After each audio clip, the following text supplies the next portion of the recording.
Halo guys, jumpa lagi dengan channel Masno22. Sebelum kita lanjut ke ceritanya, jangan lupa yang belum subscribe di subscribe, like, dan komen videonya ya. Terima kasih.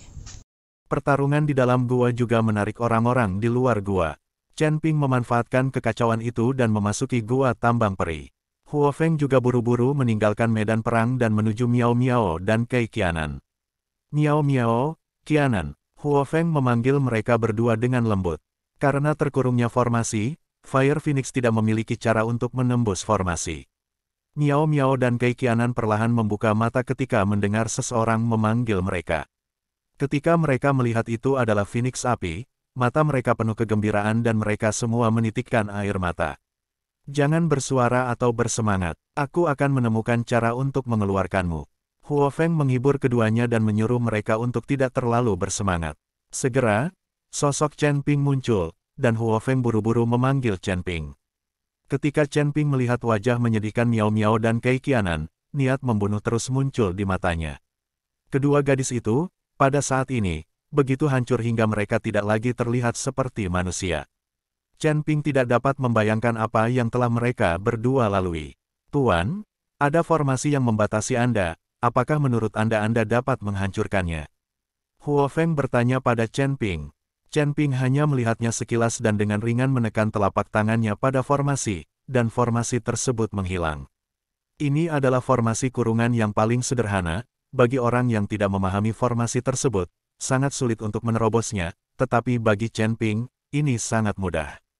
Mereka balas dendam. Huo Feng merasakan niat membunuh dalam diri Chen Ping, dan takut dengan apa yang akan dikatakan Chen Ping ketika dia memasuki gua tambang peri. Setelah formasi dipatahkan, Chen Ping dan Huo Feng buru-buru membantu Miao Miao dan Kei Qianan meninggalkan gua tambang peri.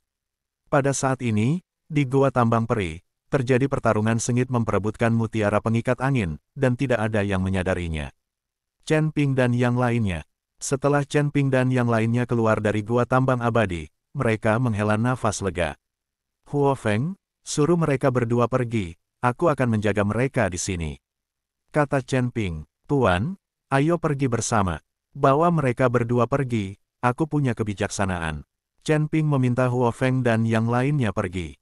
Hanya setelah pergi barulah Chen Ping melepaskan tangan dan kakinya, apapun yang terjadi, dia harus melepaskan semua orang di Sekte Yupu. Orang-orang membayar harganya. Huo Feng tahu tidak ada gunanya membujuknya, jadi dia pergi bersama Miao Miao dan Kei Qianan. Chen Ping, memegang pedang pembunuh naga, berdiri dengan tenang di luar pintu masuk gua tambang peri. Terlepas dari apakah mereka anggota Sekte Yunu atau Sekte Yupu, selama mereka keluar dari gua, Chen Ping akan membunuh mereka dengan satu pedang tanpa ampun. Pada saat ini, pertempuran di gua tambang peri akan segera berakhir, dan Sekte Gadis Giok secara bertahap gagal. Tuan, cepat pergi, kami akan berhenti. Ketiga murid Sekte Gadis Giok berteriak kepada Fu Naixi. Fu Naixi sudah terluka saat ini, dan dia pasti akan kalah jika terus bertarung. Jadi Fu Naixi berbalik dan berlari menuju luar gua. Kemana kamu lari? Hai Ande juga sangat marah saat ini. Sebagian besar muridnya telah meninggal, dan dia sendiri terluka. Jika Fu Naixi melarikan diri, bukankah kematiannya akan sia-sia? Fu Naixi masih memegang mutiara pengikat angin di tangannya. Tapi ketika Hai Ande melompat dan hendak mengejar, tiga murid Sekte Gadis Giok menghentikan Hai Ande. Melihat ini, para murid dari Sekte Jadepu juga mengambil tindakan, menghalangi ketiga murid dari Sekte Gadis Giok, memungkinkan Hai Ande melepaskan tangannya untuk mengejar Naixi.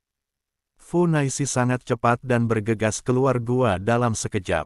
Dia tidak pernah menyangka ada seseorang yang menjaga di luar gua.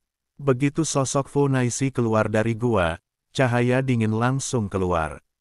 Fu Naixi terkejut, tubuhnya gemetar dengan tergesa-gesa, cahaya dingin melintas di lengan Fu Naixi, dan sekejap muncul luka yang panjang. Fu Naixi melihat lukanya, wajahnya penuh ketakutan. Jika aku tidak mengelak tepat waktu sekarang, kepalaku akan terpenggal. Fu Naixi memandang Chen Ping dengan marah ketika dia mengetahui bahwa yang menyerangnya hanyalah biksu tingkat pertama di alam kesengsaraan. Dia menjadi semakin marah.